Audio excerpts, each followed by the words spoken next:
네, 오늘은 또 심플하지만 심플하지 않은 또 고민이죠. 동탄 24평 대 수지 31평의 대결 사연입니다. 한번 읽어보겠습니다. 안녕하세요. 저는 30대 중반 가장이고 와이프와 딸 둘, 3명의 여자와 살고 있는 가장이고 현재 동탄 이신도시에 거주하고 연봉은 세전 8,400 정도 매벌입니다. 처음 신혼집은 분당 빌라에서 시작을 했는데 다행히 동탄 이신도시에 청약이 당첨돼서 분양가 2억 4천인 상황에서 70%의 디딤돌을 쓰시고 이 디딤돌은 정말 이 이름 그대로 디딤돌이 될 수 있는 좋은 대출이니까 아주 저리로 정부가 빌려주는 거죠. 이 5억 이하면 혹시 되시면 요걸 받으시면 좋고 신용대출 4천을 받아가지고 이 70%의 신용대출 4천이니까 7이 14 거의 1억 8천 2억 가까이 돈을 받은 거니 영끌 중에 영끌을 하신 거죠. 그래서 2018년 하반기에 입주했습니다. 그래서 동탄으로 와서 행복했고 집값도 올라서 너무 좋았었는데 점점 늘어나는 출퇴근 시간 이분이 용인 쪽이시더라고요. 그래서 좀 멀더라고요. 동탄 이신도시의 학생 수 과밀로 인해서 어린이집 유치원 등은 멀어도 좀 어떻게 다녔는데 중학교를 멀리 보내야 된다는 와이프의 한숨을 듣고 이사를 결심하였습니다. 21년까지 아파트 가격이 상승 집을 내놨는데 대출 규제와 대출 금액 축소가 막 그때 일어났죠. 그래서 금리 상승으로 그때부터 거래가 완전히 멈춰서 이사는 포기했습니다. 하지만 23년 특례보금자리론과 규제지역 해제로 인해서 이사가 가능해졌고 동탄 이신도시 집을 4억 초중반에 매매를 합니다. 6억까지 갔던 게 이제 4억까지 많이 떨어졌었던 거죠. 근데 이걸 팔고 이분은 뭘 했냐? 이사를 갑니다. 그러니까 소위 말하는 갈아타기를 한 거죠. 이 회사 근처와 학군도 괜찮다고 하는 수지구청 쪽. 그러니까 이쪽에서 동탄 출퇴근이 그렇게 마냥 쉽진 않은데 이 수지 쪽에 회사가 있는데 이제 수지로 이사를 가면 얼마나 편합니까? 완전히 뭐 가까워지는 거니까. 그 집을 근데 7억 초중반에 매수했습니다. 대출은 4억 8천이고요. 대략 그냥 7억 3천 정도로 생각하고 말을 해보겠습니다. 저희 집이 오르면 다른 지역도 다 오르고 떨어지는 것도 다 비슷하니까 갈아타기는 오르던 내리던 지역별 갭 차이는 비슷한 것으로 판단돼서 네, 이건 뭐 틀린 얘기가 아닙니다. 그러니까 무주택자분들은 집을 살지 말지를 고민하지만 집이 한 채 있는 분 그리고 어차피 실거주를 하는 분들은 뭐 오르면 제일 좋긴 하지만 오르지 않고 같이 내려가면 또 옮길 수 있는 거니까 차이가 얼마 나느냐, 그 차이가 좁혀지냐 벌어지냐를 가지고 집을 옮길 수 있겠죠. 물론 이런 분들도 있습니다. 고점에 딱 팔아가지고 뭐 월세로 갔다가 저점에 다시 사가지고 뭐 그 차액을 가지고 동네를 더 업그레이드 하겠다 뭐 이런 생각을 가지시는 분들도 있지만 그게 현실적으로 좀 어렵다. 그게 뭐 무주택자에서 미혼으로 혼자 뭐 다니시거나 이러면 가능하지만 아이도 있고 뭐 가족들이 살고 있는데 야 지금 팔아야 돼 해서 무조건 막 팔고 월세 갔다가 또 이렇게 타이밍 잡아서 가기가 쉽지는 않죠.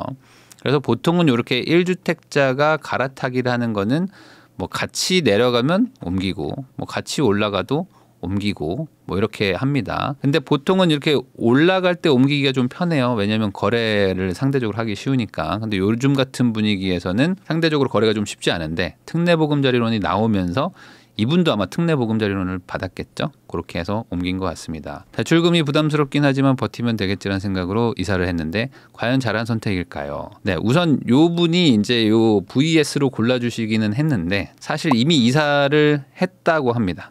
이사를 했으니까 사실 의미는 없죠. 그래서 이 사연을 그대로 올렸더니 당연히 이사를 이미 했는데 뭐 고민할 게 뭐가 있겠느냐라고 하면서 요것도 많이 골라주셨어요. 동탄도 한 25% 정도로 골라주셨습니다. 그래서 이미 선택했는데 뭘 고민하냐는 의견이 사실은 맞죠. 이미 옮겼다면은 여기서 취득세도 발생했을 것이고 기타 뭐 복비나 뭐 이사비 이런 것들 하면은 뭐 돈 1,000만 원 그냥 깨지죠.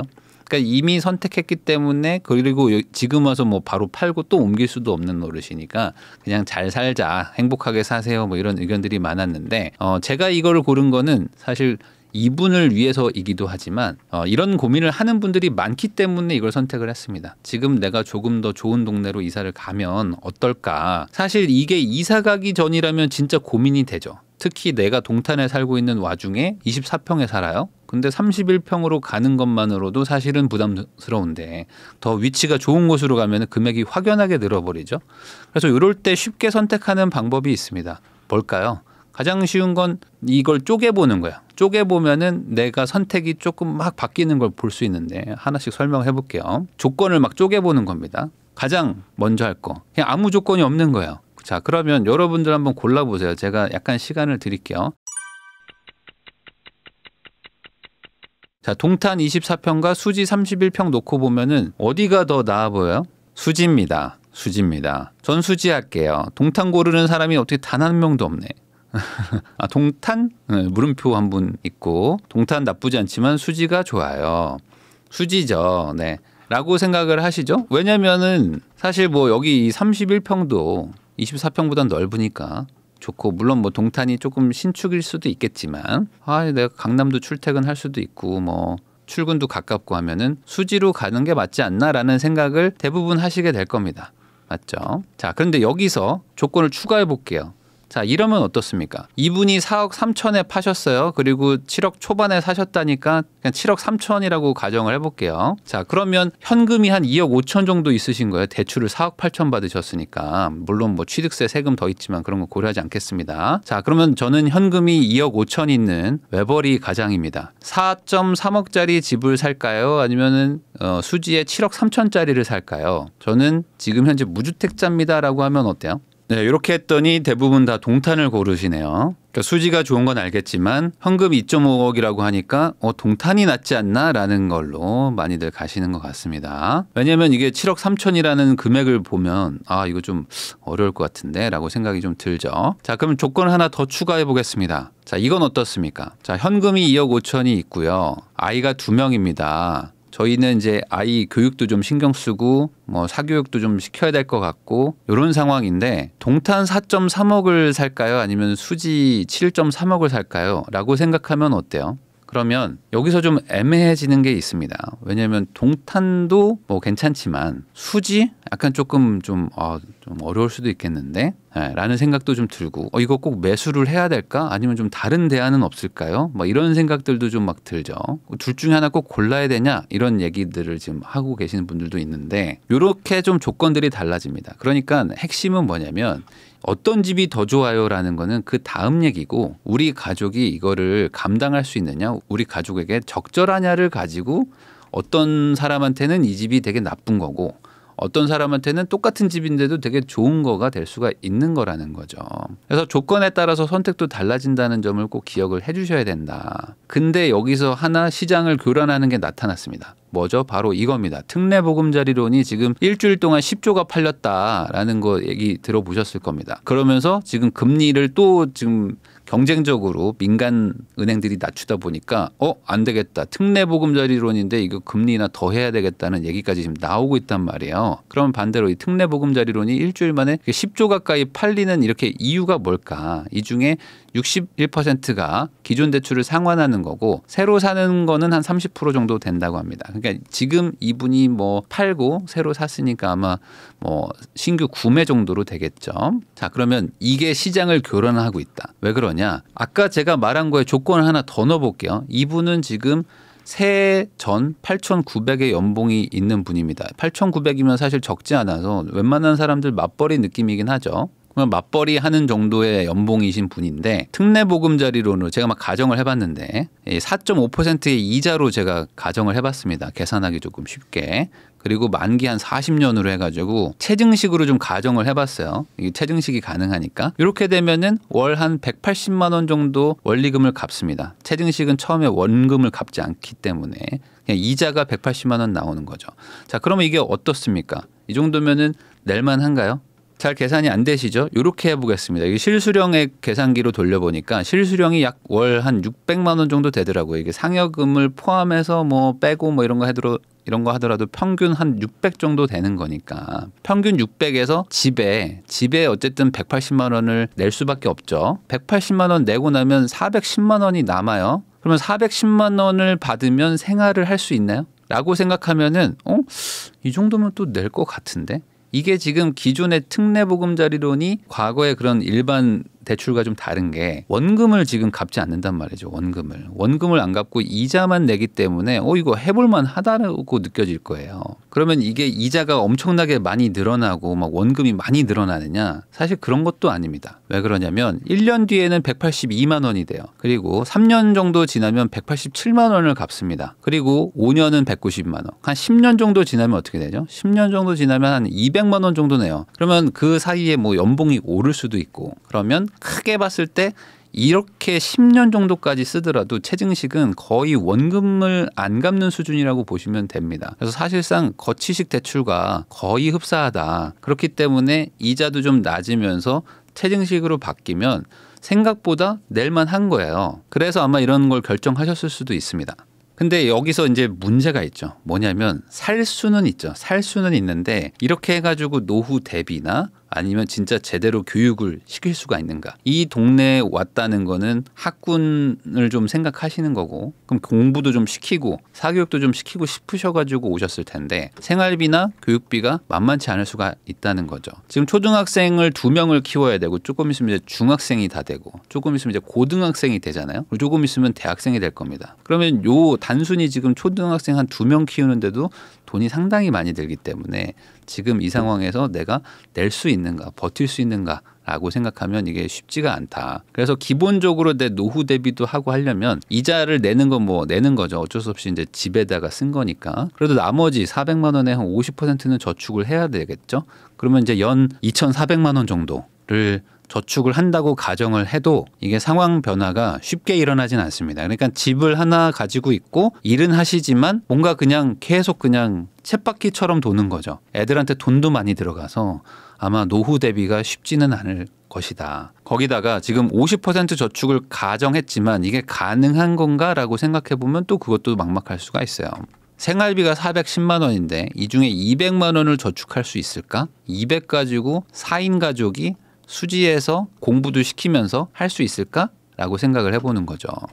그러면 됐다고 치고 그럼 1년 뒤에 2,400만 원 모이는 거죠. 지금 모든 현금을 다 넣어가지고 이 집을 사셨으니까. 3년 뒤에 7천, 5년 뒤에 1억, 10년 뒤에 한 2억 정도 모입니다. 그러면 이렇게 모아야 이제 겨우 이제 최증식에 있는 원금을 갚아 나가겠죠. 그러면 이렇게 매년 저축할 수 있을까가 의문이기도 하지만 이 대출 상환하기가 어렵다는 거죠. 이 상황에서. 그러니까 정작 나는 좋은 동네를 갔지만 그 좋은 동네 인프라를 쓰려면은 이 노후 대비를 포기해야 될 수도 있는 상황으로 갈 수도 있다. 자, 그래서 제가 이제 뭐 영상이나 뭐 강연이나 뭐 강의 같은 데 가면은 항상 뭐 연봉의 10배 정도가 뭐 맥시멈이다. 이 실거주용 집 말하는 겁니다. 그러니까 내가 연봉이 뭐 한 1억이면 뭐 보수적으로 보시는 분들은 실수령으로 하시면 뭐 한 8억 정도 집 가는 거고 저는 세전으로 보겠습니다. 그럼 한 10억 정도 가는 게 최대치다. 이게 맥시멈이라는 겁니다. 이 정도 가라는 게 아니고 한 요 정도가 최대치라고 말하는 이유가 이 학군지에 가가지고 사교육 안 시킬 수 있냐 이거죠. 그러면 우리 애는 뒤처지고 다른 애들은 공부를 막 엄청 열심히 할 텐데 그러면 거기 간 게 또 이유가 없어지기도 한단 말이죠. 요거는 미혼이신 분들이나 아이가 아주 어리면 잘 모르실 수도 있는데 아이가 초등학교, 중학교 정도 된 집안에 물어보시면 이게 이렇게 하고 싶어서 하는 게 아니고 이 동네가 원하는 그 수준이 있습니다. 그걸 맞춰가는 거예요. 어쩔 수 없이. 그러다 보면은 이제 점점 올라가는 겁니다. 생활비가. 그래서 뭐 저도 그렇지만 항상 뭐 모든 투자를 말하는 분들이 투자와 실거주를 꼭 분리를 해라라고 말하는 게 이런 겁니다. 그러니까 뭐 더 좋은 집이 더 많이 올라갈 수도 있겠지만 기본적으로 내가 감당할 수 없는 수준의 실거주용 집에 사는 거는 앞으로 이제 인생이 계속 좀 힘들어지게 될 수도 있다는 거죠. 자, 그래서 이게 들어가서 살아도 될 만한 집을 매수하는 거는 괜찮은데 그 집을 실제로 들어가서 실거주해야 하는 집으로 착각하시면은 이게 조금 오해가 생기면서 이게 들어가 버리는 순간 그리고 이제 가족들이 거기 정착하는 순간 이제 완전히 힘든 삶이 시작이 됩니다. 그래서 들어가서 살 만한 집을 사는 건 괜찮지만 실제 들어갈지 말지는 나중 문제인 거고요. 실거주는 소득이 훨씬 중요한 거지 자산이 많다고 해서 실거주를 뭐 좋은 집에 산다라고 보기는 좀 애매해요. 그래서 저는 뭐 다른 데 강연에서도 그렇고 뭐 강의에서도 그렇지만 뭐 이거는 약간의 뭐 좀 여유치는 있겠지만 실수령액의 한 15% 정도를 주거 비용으로 계산하는 거를 뭐 추천을 합니다. 왜냐하면 요 정도 잡아도 나머지가 85%죠. 이 85% 가지고 아이도 키워야 되죠. 그리고 뭐 밥도 사야 먹어야 되죠. 저축도 해야 되죠. 여기서 한 50% 떼보세요. 저축은 반은 해야지. 그러면 35% 가지고 살아야 돼요. 그러니까 집에다가 15%를 투자해도 남는 게 35%밖에 안 돼요. 그럼 이 35%로 식료품비, 뭐 여행도 간다고 하지, 뭐 옷도 산다고 하지, 뭐 사교육비 보내지, 뭐 들어갈 돈이 엄청 많은 거예요. 그러면 이거 정말 빡빡해지기 때문에 얘를 낮출 수 있으면 최대한 낮추는 게 좋습니다. 집에 대해서, 특히 실거주에 대해서는. 그러면 이걸 넘어가면 어떻게 되느냐? 그때부터는 이제 투자인 거죠. 이게 거주로 하시는 게 아니고 이 집과 이제 같이 나는 조금 부담을 하면서 저축을 깨먹으면서 이 집을 살면서 이 집이 올라가서 투자로 나한테 나중에 돌아올 거다라는 거에 베팅하는 영역으로 이동하는 거라고 보시면 됩니다. 15% 20%가 넘어가는 뭐 저는 집을 유지하는데 한 달 버는 돈의 뭐 3, 40%를 쓰고 있습니다. 뭐 이런 식이라면은 나는 투자다. 이 집과 나는 운명을 같이 하는 거다라고 생각하시면 됩니다. 자, 그러면 이걸 반대로 계산해 보면 실수령이 한 590 정도 되시니까 월 뭐 한 80에서 100 정도? 요 정도 쓰시면 됩니다. 여기다 관리비 들어가면. 그럼 요 정도가 나한테는 적정한 거주용 집입니다. 그러면 수지에서 이런 집을 구하려면 몇 평인지 어느 정도 아파트 수준인지 아니면 아파트가 안 되면 뭐 인근에 있는 빌라로 가야 되는지 이런 것들을 고민해 보면 되는 거죠. 그리고 반대로 내가 동탄에서는 어느 정도 살 수 있는지 이런 것도 한번 계산해 볼 수도 있는 거예요. 그러면 이걸 어떻게 해결하는가? 결국에 이 주거비를 15%, 20% 밑으로 낮추면 되겠죠. 그럼 어떻게 낮추는가? 소득을 늘리면 됩니다. 소득을 뭐 한 월 1,000만 원 이상으로 만들어 버리면 여기서 이제 해결이 되겠죠. 월 180 정도니까 소득을 1,000만 원으로 만들어 버리면 되는 거잖아요. 그리고 생활비를 200만 원 이내로 쓰는 거예요. 확연하게 밑으로 써가지고 저축을 하는 거죠. 저축을 50%씩 하면 됩니다. 요게 1번, 요게 2번입니다. 그럼 요 둘 중에 하나는 해야 되는데 이 사교육비가 이게 쉽지 않은 동네이기 때문에 앞으로 더 많이 늘어날 거고 그러면 1번도 하면서 2번도 같이 해야 되는 이런 상황이라고 보시면 되지 않을까. 그래서 이렇게 지금 나는 집을 하나 골랐을 뿐인데 사실상 집을 고르는 순간 고정비가 딱 되죠. 그리고 생활비도 다 정해지죠. 나는 의도하지 않았지만 이 구조가 저축이 거의 안 되는 구조로 나도 모르게 설계하는 경우가 있어요. 그러면 이제 앞으로 노후나 이런 것들에서 계속 문제가 생기고 이상하게 돈이 안 모인단 말이죠. 그래서 저축 50% 하는 거를 기본으로 생각하고 세팅을 하시면 좋겠습니다. 자, 그러면 여기서 이제 계산해 보는 순간 이거 답이 안 나온다. 아니 이 정도면은 제가 뭐 엄청 낡은 낙후된 빌라 가서 살아야 된다거나 아니면 이 동네는 절대 안 되고 다른 동네 가서 살아야 되는데 아니 거기 가면은 뭐 애들도 키워야 되고 너무 힘들고 뭐 출퇴근하는 게 너무 멀어집니다. 뭐 이런 얘기도 하시는 분들도 있고 거기는 뭐 제가 뭐 별로 좋아하는 게 없어가지고 뭐 불편해서요 이런 얘기들을 하시는 분들도 있을 수 있어요. 그러면 안 되겠죠. 왜냐하면 그렇게 하고 싶어서 하는 사람은 없습니다. 이렇게 해야만 한다는 걸 알기 때문에 이러고 있는 거죠. 그래서 집 기준을 낮추거나 지역을 좀 포기하거나 이 둘 중에 하나를 할 수밖에 없다. 모두 다 자기가 마음에 드는 지역에 가서 사는 건 아니고 그리고 돈을 더 벌잖아요. 그러면 또 더 높은 동네, 더 좋은 동네 가려고 하는 게 사람 마음이다 보니까 어느 순간 멈춰야 되고 여기서 정리를 할 필요가 있다. 이런 생각을 꼭 염두에 두시면 좋겠어요. 그래서 주거비가 가장 큰 고정비 중에 하나이기 때문에 요거를 못 줄이고 만약에 주거비를 20, 30%를 쓰기 시작하면은 다른 거를 줄일 수가 없습니다. 그러니까 이제 저축을 줄이게 되고 저축을 줄이게 되는 순간 이제 돈 문제가 생기기 시작합니다. 결혼을 하면서 애를 낳으면 돈 모으기가 힘든 이유가 주거비. 혼자 살 때는 원룸도 살고 고시원도 가고 뭐 친구 집에서도 자고 엄마네 집에서 다시 살다가 뭐 나오기도 하고 마음대로 할 수 있지만 결혼하고 애를 낳고 애기가 아니라 애가 이제 초등학교가 가고 중학교가 가면은 이제 주거비를 줄일 수가 없어져요. 그때부터 이제 내 기준 눈높이가 이만큼 올라가는 순간 이제 답이 없어지는 상황이 올 수도 있습니다. 그래서 이미 이 분들은 투자의 영역에 들어온 상황이기 때문에 여기는 이제 우리 집이고 여기서 그냥 오래오래 살겠다라고 생각하시면 안 됩니다. 요거는 투자의 영역이니까 어느 순간 정리를 할 필요성이 있다라고 생각을 해야 되는 거예요. 이건 투자입니다. 실거주가 아니고. 왜 그러냐? 이게 지금 유지할 수 없을 상황일 것 같아서 그래요. 자, 금리가 상관없이 유지 가능한 사람이 있고 금리가 떨어져야지만 이 집에서 사는 게 유지 가능할 수 있는 사람이 있고 금리가 떨어지더라도 이 집에서 유지하기 힘든 사람일 수도 있어요. 이게 지금 현재 내가 어떤 집을 고르거나 내가 살고 있으시면 요 세 개 중에 내가 어떤 상황인지 한번 스스로 판단을 해보세요. 내가 1번이면 여기 계속 거주하시면 됩니다. 근데 2번이면 조금 애매하죠. 이게 거의 지금 한계치에 온 거죠. 내 소득과 내 지출을 통제를 잘 하셔야 되는데 이게 살짝 삐끗하면 나 이제 안 되는 거죠. 그리고 3번이 이제 금리가 떨어져도 여기서 생활비 내고 고정비 내고 살긴 힘들겠다라고 생각하시면은 요거는 나 한 2년 살고 몇 년 살고 또 떠나야 되겠구나. 그게 나쁜 것도 아니고 뭐 잘못된 것도 아닙니다. 다만 내 상황을 명확하게 알자는 거죠. 그래서 가장 좋은 거는 아까 말했듯이 소득을 높이는 거예요. 그럼 소득을 높이려면 어떻게 됩니까? 맞벌이를 하면 되죠. 맞벌이 하는 게 가장 좋아요. 근데 맞벌이를 할 수 있느냐는 또 별개의 얘기입니다. 이 지역에 가서 맞벌이를 할 수 있는가?